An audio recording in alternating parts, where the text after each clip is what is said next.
त्यानंतर होईलच प्रेम मालिकेच्या आजच्या जबरदस्त भागामध्ये प्रेक्षकांनो खूपच इंटरेस्टिंग असे अपडेट्स आलेले आहेत. ते म्हणजेच की आता इकडे जीवा आणि नंदिनी इथे देशमुखाच्या घरी आलेले आहेत संक्रांत साजऱ्या करण्यासाठी.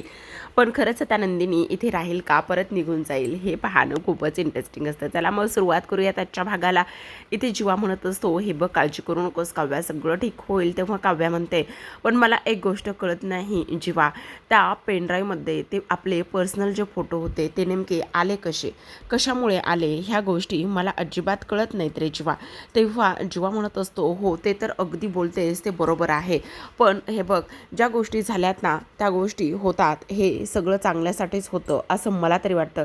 कारण एक गोष्ट नीट काव्या लक्षात ठेव, काही जरी झालं ना तरीसुद्धा इथे गुरुजींनी सांगितलेले सगळेच भाकीत खरं होतात असं अजिबात नाही आहे काव्या. तेव्हा काव्या म्हणत असते, म्हणजे मला नाही समजलं तुला काय म्हणायचं आहे. तर हे बघ, गुरुजी भाकीतं करतात म्हणजे काही भाकीतं त्यांची खरी होतात, काही भाकीतं खरी होत नाहीत, किंवा त्याच्या विरुद्धसुद्धा काही भाकीतं होतात. मग आता गुरुजींनी जे असं भाकीत केलेलं आहे की पार्थदादाचं पार्थच्या आयुष्यामध्ये दुसऱ्या लग्नाचा योग आहे, ते रम्याबरोबरच असेल असं थोडी ना आहे. त्यामुळे तू त्या गोष्टीचा विचार अजिबात करू नकोस. तेव्हा काव्या हसलेली असते आणि तेव्हा हसल्यानंतर इथे जीवा म्हणत असतो, हसली बाबा एकदाची, पण आता मी तुला हसवलंय ना त्या सगळ्या गोष्टीचे दादाकडून ना मी एक वेगळे पैसे घेणार आहे बरं का. असं म्हटल्यानंतर आता काव्या म्हणत असते, ए गप्प बस रे.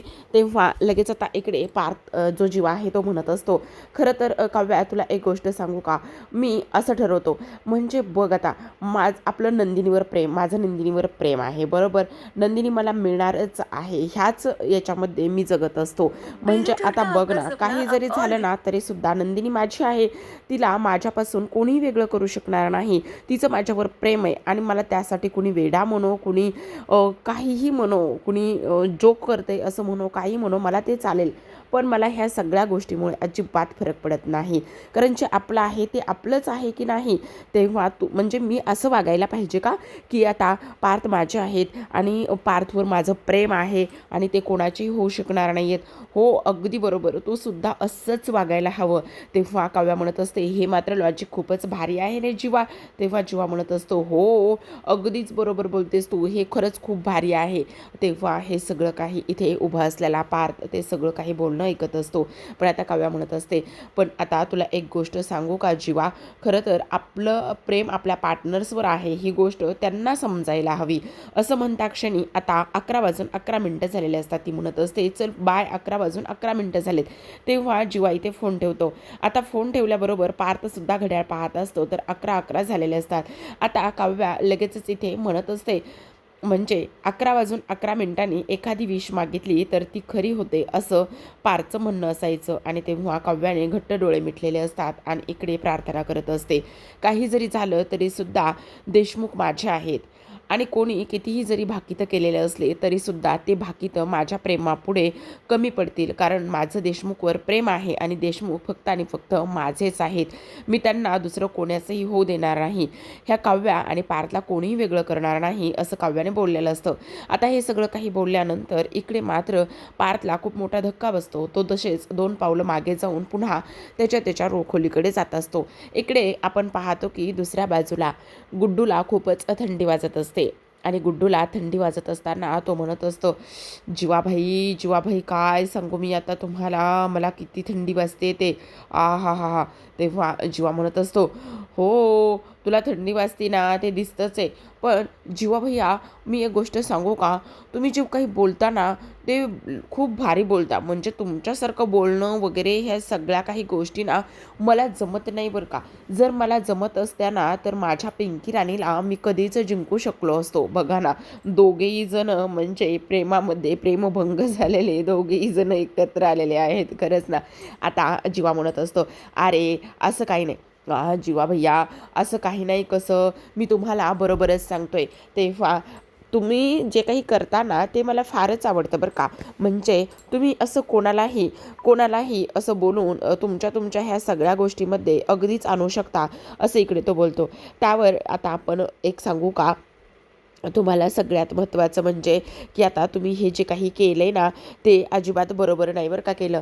म्हणजे काय नाही बरोबर केलं ते सांग. तेव्हा तो म्हणत असतो, म्हणजे तुम्ही हे असं खोटं वगैरे बोललात ना ते जरा बरोबर नाही केलं. तुम्ही असं खोटं बोलायला नको होतं बरं का. अरे मी काय खोटं बोललो आहे? तुला एक गोष्ट सांगू का गुड्डू, हे बघ, आमच्या देशमुखांच्या घरामध्ये ना मी असा एकटा आहे की मला अजिबात थंडी वाजत नाही. फक्त मलाच बाकी बाकी सगळ्यांना थंडी वाजते, पण मला मात्र अजिबात थंडी वाजत नाही. पण मला सांग, जर मी खोटं बोललो नसतो तर मला ब्लँकेट भेटलं असतं का? नंदिनीला माझी काळजी वाटली असती का? आणि तुला सांगू का, चलता है रे भाई, थोडासा खोटा चलता है, तू नको काळजी करू. म्हणजे बघा, आता मी एवढं थोडंसं खोटं बोललं त्याने काय फरक पडतोय? म्हणजे युद्धात आणि प्रेमात थोडं फार तर माफ असतं. असं म्हटल्याबरोबर नंदिनी तिथे आलेली असते. आता नंदिनीला हिची फार काळजी वाटत असते. नंदिनीला असं वाटत असतं की बिचारा किती थंडीमध्ये काकडत आहे आणि थंडीमध्ये काकडत असताना आपल्यामुळे त्याला हे सगळं सहन करावं लागतंय. ह्या सगळ्या गोष्टीचा तो इथे विचार करू लागलेला असतो आणि ह्या सगळ्या गोष्टींचा विचार करत असताना आता आपण पाहतो की इकडे लगेचच जो काही आपला जीवा आहे हे सगळं काही बोलत असतो. तेव्हा गुड्डू म्हणत असतो, पण तरीसुद्धा ना तुम्ही हे सगळं जे काही आहे ना ते असं खोटं बोलायला नको होतं. तुम्ही हे सगळं खोटं बोललात ना त्यामुळे थोडंसं टेन्शन आलेलं आहे, असं सुद्धा तो इथे बोलतो. त्याचबरोबर तो म्हणत असतो, काही होत नाही त्याने, थोडंफार खोटं तर चालतं बरं का. तेव्हा लगेच नंदिनी म्हणत असते, पण मला मला हे असं नाही चालत. तुम्ही खोटं बोललेलं आहात, तुम्ही माझी फसवणूक केलेली आहे, असं मी हे सगळं खपून घेणार नाही, असं सुद्धा आता इकडे तो बोललेला असतो. तेव्हा आपण पाहतो की इकडे दुसऱ्या बाजूला आता बराच उशीर झालेला असतो. म्हणजे जवळपास 11 ते 12च्या दरम्यान काव्या इथे आता रम्या आणि वसूच्या खोलीमध्ये चाललेली असते. रम्या काव्या आणि वसूच्या खोलीमध्ये गेल्यानंतर आपण पाहतो की इकडे आता काव्या खूप जास्त डेंजरस रूपमध्ये आलेली असते. अंधार असतो तेव्हा इथे रम्या आणि वसू फारच घाबरलेल्या असतात. इथे त्या म्हणतात, काव्या काय चाललंय तुझं? तू एवढ्या रात्री आमच्या खोलीमध्ये काय करतेस? आणि तेव्हा काव्या रम्याच्या आणि वसूच्या मध्ये बसते. रम्या आणि वसूच्या मध्ये बसल्यानंतर ती म्हणत असते, वा वा वा वा वा, काय मस्त मऊ मऊ बेड आहे ना, किती छान वाटतंय ना, किती गारगार वाटतंय ना हे सगळं काही, असं सुद्धा ती इथे बोलत असते. आणि तेव्हा ती म्हणत असते, हो का, गारगार वाटतंय? हो, कारण बघा ना, आता बिघडलेल्या सिनेमन कॉफीच्या आणि इथे काळ्या मांजरीच्या मध्ये ही न विझणारी फुलभाजी, कसलं मस्त कॉम्बिनेशन आहे ना, कसलं छान आणि भारी वाटेल ना. मला सुद्धा असं वाटतंय की मी ना आज इथे तुम्हा दोघींच्या मध्येच इथे झोपलं पाहिजे बरं का. असं म्हणून ती आता लगेचच काव्याची आहे ना ती इथे त्या दोघींच्या गळ्यामध्ये हात टाकते आणि दोघींच्या गळ्यामध्ये हात टाकल्यानंतर नाचायला सुरुवात करत असते. आता नाचायला सुरुवात केल्यानंतर आपण पाहतो प्रेक्षकांनो की इकडे आता वसू म्हणत असते, अगं तुला काही वेड लागलंय का? सोड म्हणते ना तुला, तुला काही वेड लागलंय का? सोड ग सोड ग. तेव्हा तिला सोडल्यानंतर आता इकडे ती म्हणत असते, हो सोडलं तर आहेसच ना, पण आता काव्या तुझं काय चाललंय ग? डोक्यावर पडलीस का तू? तेव्हा येथे काव्या म्हणत असते, हो मी तर डोक्यावर नाही पडली, पण मला एक गोष्ट सांगा, तुम्हाला काय वाटलं की आता इकडे जे काही रम्याने माझ्यासोबत आलेली आहे, माझ्यासोबत येऊन हे सगळं भाकीत वगैरे केलं आणि त्यानंतर मी माझ्या खोलीमध्ये अशी मुळू रडत बसेल असं वाटलं का तुला? मी तशीच रडत बसेल आणि तुमचा सगळा प्लॅन जो आहे तो इथे यशस्वी होईल असं वाटलं का तुम्हाला? सांग ना, असं वाटलं? तेव्हा ती म्हणत असते, तुला मी गप्प बसायला सांगितलंय, मला ह्या सगळ्या गोष्टी अजिबातच मान्य नाही आहे, समजलं तुला? त्यावर लगेच आता काव्या म्हणत असते, अगं रम्या तू वेडी आहेस, वेडी, तुला ते समजत नाही आहे. कारण तुला काय वाटलं, हे बघ, गुरुजींनी कितीही भाकीतं केले, कितीही जरी काही जरी केलं ना तरीसुद्धा त्या सगळ्या गोष्टी मी अजिबात इथे होऊ देणार नाही. कारण आता बघ, पार्थचं तर दुसरं लग्न होणारच, हो की नाही रम्या? हो, पार्थचं दुसरं लग्न होणार, पण ते लग्न कोणाबरोबर होणार ते मी तुला सांगते. कोणाबरोबर होणार आता पार्थचं दुसरं लग्न? ते म्हणजे काव्याबरोबर. हो, कारण पार्थचं लग्न एक वेळा काव्याबरोबर झालं होतं, आता डबल काव्याबरोबरच होणार. सनई चौघडे वाजत असणार, त्याचबरोबर सगळ्यांच्या हातामध्ये अक्षदा असणार, त्याचबरोबर आम्ही सगळेजण लग्नमंडपामध्ये असणार आणि माझी जी बहीण आहे ना आरू, आता इथे पार्थचे शूज ती पळवणार आणि त्यानंतर 5,000 रुपये ती पार्थकडे मागणार, पण पार्थ 5,000 रुपये देणार नाही. बोल रम्या, कोण देईल? तेव्हा रम्या म्हणत असते, कोण देईल? अगं तू देशील, असं काव्या म्हणते आणि हसायला लागत असते. तेव्हा तिथे असलेलं एक पुस्तक घेते आणि पुस्तकाचा रोल बनवते आणि त्यामध्ये मंगलाष्टका म्हणायला सुरुवात करत असते. आता ह्या दोघी जणी म्हणत असतात, ए काव्या गप्प बस ग, ए काव्या गप्प बस, काय चाललंय तुझं? तेव्हा काव्या म्हणत असते, हेच मंगलाष्टका पार्थच्या आणि माझ्या लग्नाच्या वेळी तुमच्या कानावर पडणार आहेत. त्यामुळे रम्या, पार्थसोबतचं जे काही लग्न करण्याचं स्वप्न तू पाहतेस ना, ते तू बंद कर, पाहणं सोडून दे. कारण पार्थचं तर लग्न माझ्याबरोबरच होणार आहे आणि मी पार्थसोबत लग्नसुद्धा करणार आहे. समजलं तुला? पण मात्र रम्या, लक्षात ठेवा, तुला तर माझ्या लग्नामध्ये छान तयार होऊन यायचं आहे. तू छान दिसायला पाहिजेस बरं का. त्यामुळे एक गोष्ट लक्षात ठेव की तुलासुद्धा आमच्या दोघांच्या लग्नामध्ये सगळी तयारी करायची आहे आणि त्या शूटचे आरूलासुद्धा 5,000 रुपये द्यायचे आहेत बरं का. हे सगळं काही आता रम्या ऐकत असते आणि ती खूपच जास्त घाबरलेली असते. आता इकडे वसूला असं वाटत असतं, आता एवढी रम्याने ह्या पोरीला घाबरवलं, एवढं सगळं काही घाबरूनसुद्धा ही पोरगी मात्र घाबरली नाही. काय बोलायचं हिला, असं आता इकडे त्यांचं म्हणणं सुरू असतं. पण कितीही नाही म्हटलं तरीसुद्धा इकडे काव्या मात्र फुल टू धमाल करत असते. तिला फारच छान वाटलेलं असतं. ती म्हणत असते, आता काळजी करायची गरज नाही. खरं तर तसंही मी ते तुम्हा दोघींची झोप उडवलीच आहे, पण आता तरीसुद्धा मी तुम्हा दोघींना गुड नाईट म्हणते, बाय, असं म्हणून ती तिथून जात असते. आता त्या दोघी तर तिथून निघून गेलेल्या असतात. तेव्हा वसू म्हणत असते, अगं काय चाललंय, ह्या पोरीला काही वेड लागलंय की काय? आणि काय ग ही काय म्हणते की पुन्हा एकदा पार्थसोबत लग्न करायचं? काय ग रम्या, काय चाललंय हे सगळं? ही पोरगी खरंच वेड झाली की काय, असं इकडे ती बोलते. त्यावर लगेच इकडे आपण पाहतो की दुसऱ्या बाजूला नंदिनी म्हणत असते, तुम्ही मला फसवलंय आणि त्यामुळे मी तुम्हाला कधीच माफ करणार नाही. तेव्हा जीवा उठून उभा राहतो आणि म्हणत असतो, नाही नाही नंदिनी, तसं काहीच नाही आहे. हा हा हा, किती थंडी वाजती, कुल्फी व्हायला लागली माझा बर्फ झाला आहे, मी गोठलोय पूर्ण, किती थंडी वाजती मला, किती थंडी वाजती, असं म्हणत असतो. तेव्हा नंदिनी म्हणत असते, एकदम चूप, गप्प बसायचं, कळलं तुम्हाला? का खोटं बोलताय? खोटं बोलल्यामुळे एवढं सगळं रामायण महाभारत झाले तरीसुद्धा पुन्हा पुन्हा तुम्हाला खोट्याचाच आधार घ्यायचा आहे? नाही गं नंदिनी, मला खूप थंडी वाजती. तेव्हा नंदिनी त्याच्या हातातलं जे काही चादर आहे ते काढून घेत असते आणि पुन्हा एकदा म्हणत असते, थंडी वाजते, ह्या थंडीमध्ये हे आईस्क्रीम खाताना मग नाही थंडी वाजत, मी तुम्हाला चांगलीच ओळखू नये जीवा. त्यावर लगेच जीवा म्हणत असतो, हे आईस्क्रीम माझं नाही, हे आईस्क्रीम गुड्डूचं आहे, गुड्डूचं. आता गुड्डूसुद्धा जीवाची साथ सोडून देतं बरं का प्रेक्षकांनो.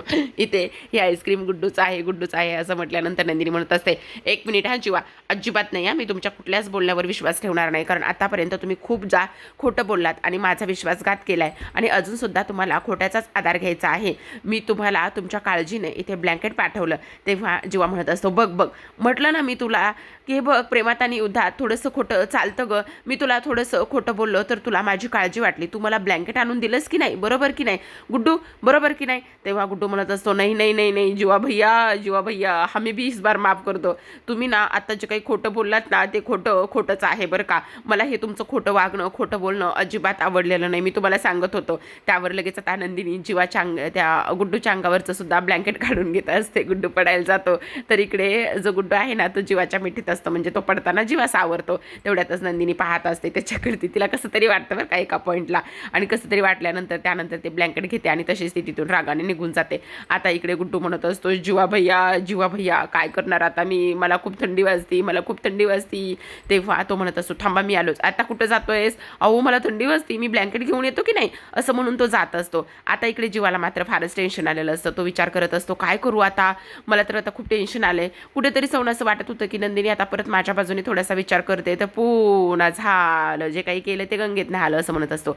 आता इकडे आपण दुसऱ्या बाजूला पाहतो की जवळपास 12 वाजून गेलेले असतात बरं का. काव्या तिच्या गेस्ट रूममध्ये आलेली असते आणि मस्त टेबलवर बसलेली असते. ती म्हणत असते, अरे वा 12 वाजून गेलेले आहेत, म्हणजे संक्रांतीचा दिवस सुरू झाला की. अरे वा, अरे बोकुड्या, आता आपण मस्त पार्थला इथे इम्प्रेस करण्यासाठी खूप काय करूया बरं का. म्हणजे आता छान तिळाचे गोड लाडू करूयात. छान तिळाचे गोड लाडू केल्यानंतर ते आपण आपल्या देशमुखाला देऊयात. त्याचबरोबर त्यांच्यासोबत छान असं एन्जॉयसुद्धा करूयात. त्यांना दाखवून देऊयात की माझं त्यांच्यावर किती प्रेम आहे. ह्या सगळ्या गोष्टी आपण पार्थसाठी करूयात. चला मग यावर्षीची संक्रांतसुद्धा छान अशी धमाकेदार करूयात. बोकुड्या असं म्हणून ती त्याला गोल फिरवते आणि हे सगळं काही पार्थ तिथे पाहतच असतो. काव्या त्या जो काही आपला आपला बुका आहे त्याच्यावर खूप प्रेम करत असते, त्याचे लाड करत असते. दुसऱ्या बाजूला आता बरीच रात्र झालेली असते पण जीवा काही आणखी झोपलेला नसतो. त्याला खूप जास्त आज घरची आठवण येत असते कारण आज संक्रांतीचा दिवस असतो, त्यामुळे त्याने पुन्हा व्लॉग्स करायला सुरुवात केलेली असतं. आता त्या व्लॉगमध्ये तो बोलत असतो, खरं तर गाईच आज सांगू का, आज संक्रांत आहे, आज मला ना घरची फार आठवण येत आहे. म्हणजे घरापासून दूर राहणं, त्याचबरोबर आपल्या माणसापासून दूर राहणं, हे सगळं काय आहे ना ते मला आत्ता समजतंय. आईची त्याचबरोबर दादाची खूप आठवण येते, ती मिठी मिस करतोय. त्याचसोबत सगळ्यात महत्त्वाचं म्हणजे इथे घरामध्ये स्वयंपाक असताना सुद्धा दादाला सांगून इथे ते मटण ऑर्डर करणं, बिर्याणी ऑर्डर करणं, ह्या सगळ्या गोष्टी मी फार मिस करतोय. मकर संक्रांतीला इथे आम्ही एकत्र तिघही भावंड गच्चीवर पतंग उडवायचो, हे सुद्धा आम्ही फार मिस करतोय. तेव्हा नंदिनी पाहत असते की जेव्हा काहीतरी करतोय तेव्हा लगेच मोबाईल घेतो आणि त्याचा लाईव्ह व्लॉग ती बघत असते. त्या व्लॉगला खूप साऱ्या लाईक्स, खूप सारे हार्ट्स, खूप साऱ्या कमेंट्स आलेल्या असतात. आणि जीवाला आज देशमुखांच्या घरी जाणं किती गरजेचं आहे, म्हणजे तो किती घरच्यांना मिस करतोय, त्याच्या आईला, त्याच्या त्या घरच्याला, त्याचबरोबर संक्रांत सणाला किती मिस करतोय, ह्या सगळ्या गोष्टी तिला इथे जाणवतात. कारण इथे तो बोललेला असतो किती मिठी, त्याचबरोबर आईचं ते प्रेम, आईच्या हातचे ते तिळाचे लाडू, आम्ही भावंडांनी केलेली गच्चीवरची ती पतंग उडवत असताना ती मस्ती, ह्या सगळ्या गोष्टी मला फार आठवतात. आणि घरापासून खरंच दूर राहणं हे काय असतं ना हे मला आज कळत आहे. त्यामुळे तुम्ही कोणीही घरापासून कधीच लांब राहू नका, असं इकडे तो त्या ब्लॉगमध्ये बोलत असतो. आता नंदिनी हे सगळं पाहते, तिला खूपच जास्त वाईट वाटत असतं की ह्या सगळ्या गोष्टी माझ्यामुळे होत आहेत, जीवाला माझ्यामुळे त्यांच्या सगळ्या ह्या गोष्टीपासून वेगळं राहावं लागतंय, याचं गिल्ट आता तिच्या मनामध्ये आलेलं असतं. आणि इकडे जीवाचा जो काही चेहरा झालेला आहे तो सुद्धा अक्षरशः जीवा इथे रडत असतो. आणि त्या रडणाऱ्या जीवाला पाहिल्यानंतर तिला वाईट वाटत असतं. आता जीवाने त्याचा व्लॉग बंद केलेला असतो आणि तिथेच रडत बसलेला असतो. तर आता इकडे दुसऱ्या बाजूला नंदिनी काहीतरी करण्याचा विचार करते. तर आता दुसऱ्या दिवशी सकाळची वेळ असते. दुसऱ्या दिवशी सकाळी बहुतेक आता प्रेक्षकांनो हे त्यांचं स्वप्न आहे की खरंच झालं हे तर काही आपण सांगू शकत नाही, पण मला तर असं वाटते की हे त्यांनी रिअलमध्ये केलं आहे. कारण नंदिनीला जीवा घरच्यापासून लांब आहे हे दुःख झालेलं होतं, वाईट वाटलेलं होतं आणि त्याचमुळे ती आता जीवाकडे गेलेली असावी आणि तिनं असं सांगितलेलं असावं की उद्या मी तुमच्यासोबत घरी येईल, आपण संक्रांत तिथे साजरी करू म्हणून. आता नंदिनी खूपच छान अशी तयार झालेली असते, हलव्याचे दागिने घातलेले असतात. सोबतच जीवाने सुद्धा खूप छान असा तयार झालेला असतो, त्याने सुद्धा हलव्याचे दागिने घातलेले असतात आणि ते दोघेही देशमुखांच्या घरी आलेले असतात. आता दोघेही देशमुखांच्या घरी आल्यानंतर जीवाच्या हातामध्ये तिळगुळ असतात आणि इकडे नंदिनी सुद्धा आलेली असते. जीवा आल्याबरोबर नंदिनी समोर हात पुढे करतो, पण नंदिनी आता त्याच्याकडे अजिबात फक्त रागाने पाहते, रागाने लोक देत असते. इकडे नंदिनी प्रत्येक वस्तूला पाहत असते. तेव्हा जीवा म्हणत असतो किती छान वाटतंय ना घरी आल्यानंतर. तेव्हा नंदिनी म्हणत असते आपलंच घर आहे, हे माझं घर आहे आणि माझी माणसं आहेत, असं म्हटल्यानंतर जीवा तिच्याकडे पाहतच असतो. आता इकडे काव्या आणि त्याचबरोबर पार्थ सुद्धा खूपच छान असे तयार झालेले असतात. त्यांनी सुद्धा सेम पद्धतीने काळ्या रंगाची साडी, त्याचबरोबर पार्थने सुद्धा काळ्या रंगाचा कॉस्ट्यूम म्हणजे कुर्ता आणि पायजामा घातलेला असतो, त्यावर हलव्याचे दागिने वगैरे हे सगळं काही घातलेलं असतं आणि ते सुद्धा खूपच कमाल असे तयार होऊन आलेले असतात. इकडे आता जीवा म्हणत असतो बघितलंस मी तुला म्हटलं होतं ना, आता इथे आलीच आहेस तर प्लीज हास ना, तू इथे आलीस ना त्यामुळे अगदी मनापासून धन्यवाद नंदिनी तुझे, आज इथे माझ्यासाठी आलीस हे बघून मला फार आनंद होतोय. आता इकडे पार्थ आणि काव्या जिन्यावरून खाली येत असतात. समोर येणाऱ्या जीवा आणि नंदिनीला ते दोघेही जण पाहतात.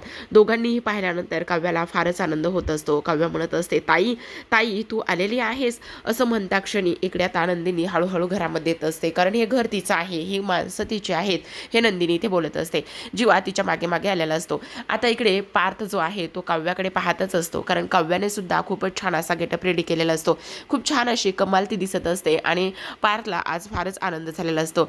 आता इकडे जो काही पार्थ आहे तो म्हणत असतो जीवा नंदिनी, तर इकडे काव्या जोरातच ओरडते आणि म्हणत असते नंदिनी ताई जीवा तुम्ही दोघीही आलेला आहात, याचा तर आनंद अगदीच तिच्या चेहऱ्यावरून ओसंडून वाहत असतो. तर आता प्रेक्षकांनो आजच्या भागामध्ये एवढंच. उद्याचा भाग फारच इंटरेस्टिंग असा असणार आहे, कारण उद्याच्या भागामध्ये आपण पाहणार आहोत की नंदिनीने तिळाचे लाडू बनवून आणलेले असतात आणि ती ते लाडू जे आहेत तिळाचे ती सर्वांना देत असते, जीवाला देत असते, त्याचबरोबर पार्थला सुद्धा देते आणि म्हणत असते तिळगुळ घ्या, गोड गोड बोला आणि तुमच्या नात्यातला हा गोडवा असाच कायम राहू द्या. तेव्हा जो काही पार्थ आहे तो सुद्धा तिळाचा लाडू घेतो आणि नंदिनीला देतो आणि म्हणत असतो तिळगुळ घ्या, गोड गोड बोला आणि तुमच्या नात्यामध्ये हा जो काही गोडवा, गुळाची गोडी ही अशीच कायम राहू द्या. आता मानिनी बाहेर आलेली असते. मानिनी ह्या चौघांना एकत्र पाहते आणि तिला धक्काच बसतो, कारण तिला असं वाटत असतं की हे स्वप्न तर नाही ना, हे सगळं काय आहे असा ती इथे विचार करत असते. तेव्हा लगेच आता सगळ्यांचं लक्ष मानिनीकडे जाते. यांचे चौघांचेही तिळगुळ खाऊन होतच असतात, तर मानिनीकडे ह्या चौघांचं लक्ष जातं. आणि आता लगेच जीवा म्हणत असतो, अगं आई, तिकडे उभी राहून काय करतेस, ये ना इकडे, ये ना इकडे. तेव्हा लगेच आता मानिनी म्हणत असते, माझ्या देशमुखाच्या माझ्या दोन्ही सुना इथे आलेल्या आहेत, इथे एकत्र, आणि त्याचबरोबर एवढ्या सुंदर तयार झाल्यात. तेव्हा जीवा म्हणत असतो, अगं हो ग म्हातारे, आता बघ, तुझ्या या सुनांना कोणाचीही नजर नको लावायला असं तू म्हणशील, आणि मुलांना सुद्धा असं म्हटल्यानंतर आता मानिनी धावतच येते. आणि मानिनीला आनंद झालेला असतो, कारण हे सगळं रिअल असतं. जेव्हा तिला कळतं तेव्हा आनंदी मानिनी आता सगळ्यांना इथे संक्रांतीच्या शुभेच्छा देते. तिच्या दोन्ही सुना तिला मिठी मारत असतात आणि जीवाला सुद्धा त्याच्या आईला भेटून, घरच्यांना भेटून फारच आनंद झालेला असतो. शेवटी नंदिनीने त्याची ही इच्छा पूर्ण केलेली असते. पण आता कशावरून तिने ही इच्छा पूर्ण केलेली असेल, काही अट घातलेली असेल की नाही, हे पाहणं तेवढंच इंटरेस्टिंग असणार आहे. तर अशाच नवनवीन डेली मालिकांचे अपडेट्स आणि त्याचसोबत रिव्ह्यू जाणून घ्यायचे असतील, पाहायचे असतील प्रेक्षकांनो, तर नक्की चॅनलला सबस्क्राईब करा. भेटूयात उद्याच्या भागामध्ये. तोपर्यंत पाहत राहा. लग्नानंतर होईलच प्रेम.